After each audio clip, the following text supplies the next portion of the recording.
Guys, lalaro tayo ngayon. Ang kikwento ay ako si Jay. Kami ng bahay, nag-generalize kami, nahanap namin ng bola kayo. Naglalaro sana kami, maputik, sayang. Nauna ngayon ang kwento. Pumunta ako sa e-bike.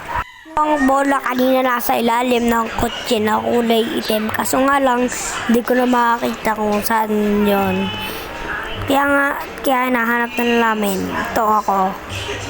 Nahanap na lang namin yung bola.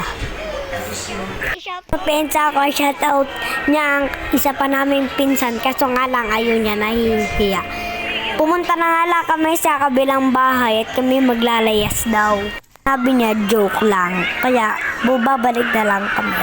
Hinahanap na namin yung bola. Wala na daw doon. Umalis na lang kami.